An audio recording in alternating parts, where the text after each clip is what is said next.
Hi guys and welcome back. This is the Smeds and the Smoos by Julia Donaldson and Axel Shefford. Don't forget to like and subscribe and hit the notification bell. By a lunar lake on a far off planet, there lived a young Smed and her name was Janet. Not far away on the Humpley Hill, there lived a young smooth by the name of Bill. Janet, like all the Smeds, was red, and this is what her grandfather said: "Never, never play with the smoos. They sleep in holes, they wear strange shoes, they jump about like kangaroos. Never, never play with the smoos." Bill, like the other smooths, was blue, and these were the words of Grandmother. Grandmother Smooth. Never, never play with a smed. They have strange hair upon their heads. They sleep in funny things called beds. Never, never play with a smed. The Smeds on their lake liked nothing better than splashing about and getting wetter and wetter. But Janet grew bored there with this watery play, and early one morning she tiptoed away. The Smooths jumped about in their Humpley Hill and bounced up. They bounced up and down it and never stood still. But Billy was beginning to think this is boring. So early one morning he set off exploring. Janet met Bill in the Wurpler Wood, where the trockles grew tall and the glomps smelled good. The two rubbed antenna and played all day long. She told him a story, he sang her a song. Then they climbed to the top of a cherry coot and nibbled its juicy and jelly-full fruit.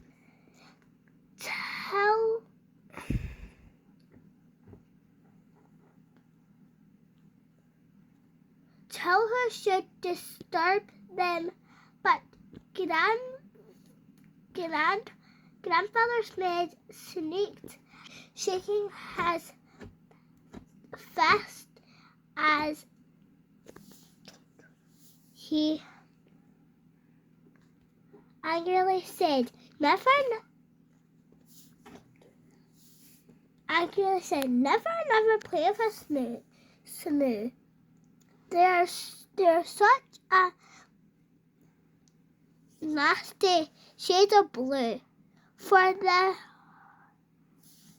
100th time I say to you, never, never play with a smoo.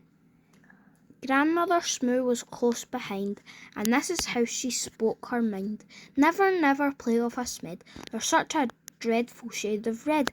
I'll say again what I've always said. Never, never play with a smed. Years went by on the far-off planet.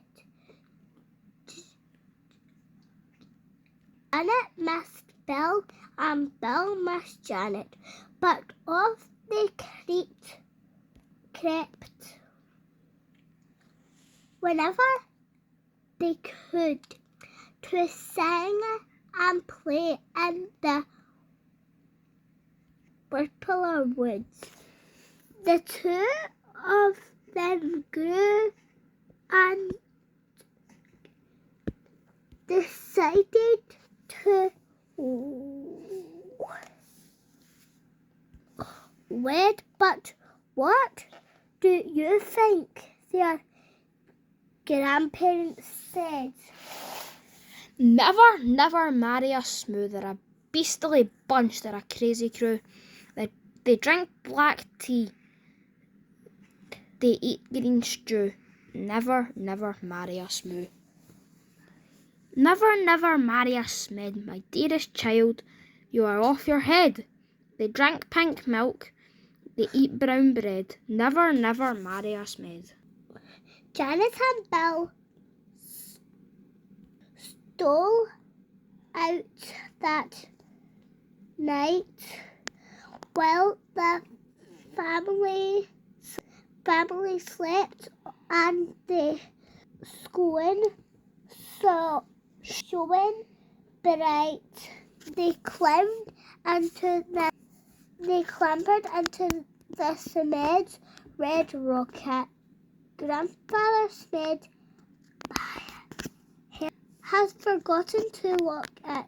Bill pressed the button and Janet steered.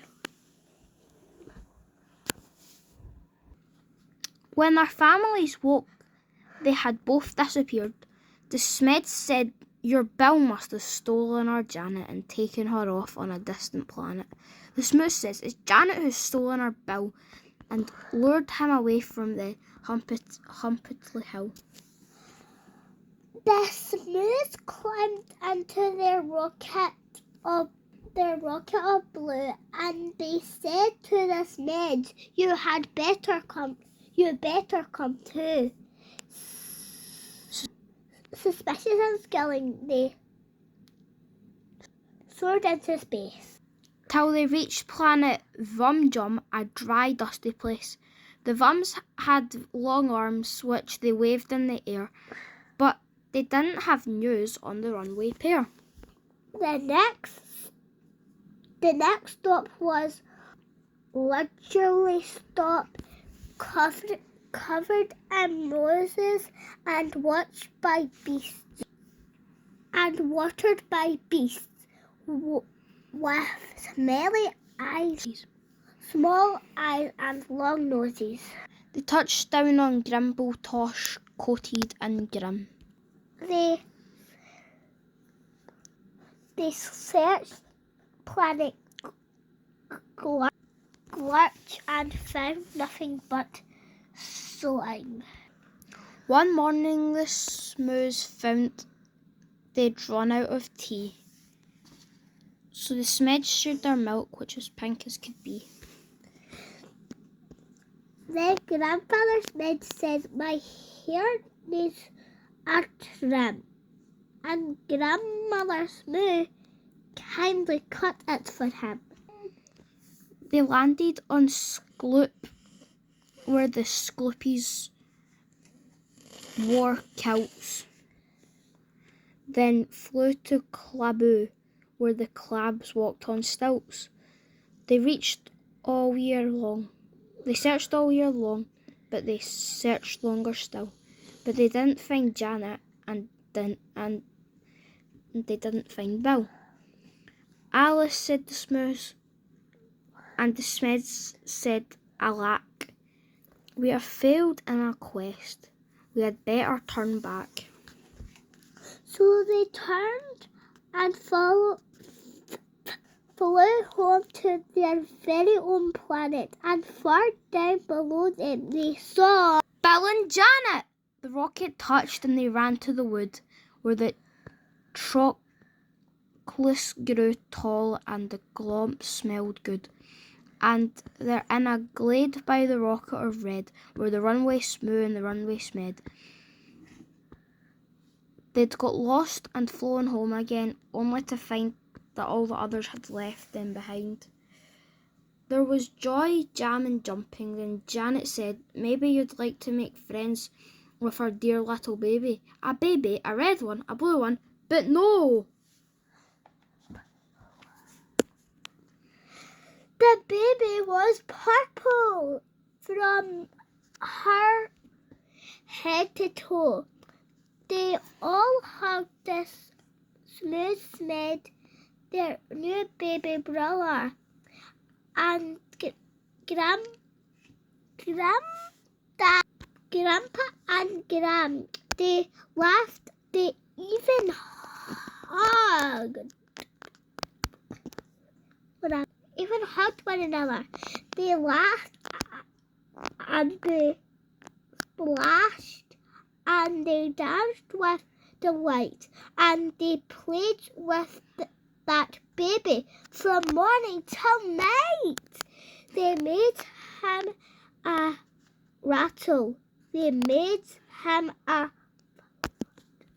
flute. They fed him and fruit. They fed him the fruit of the apricot. Then they sang by the light of the silvery scoon, and you can sing too, if you make up a tune.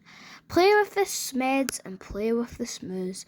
Play with whichever friends you choose. Then close your eyes and while you snooze, dream of the smeds and dream of the smoos. Bye guys, thanks for watching. See you in the next one. Bye.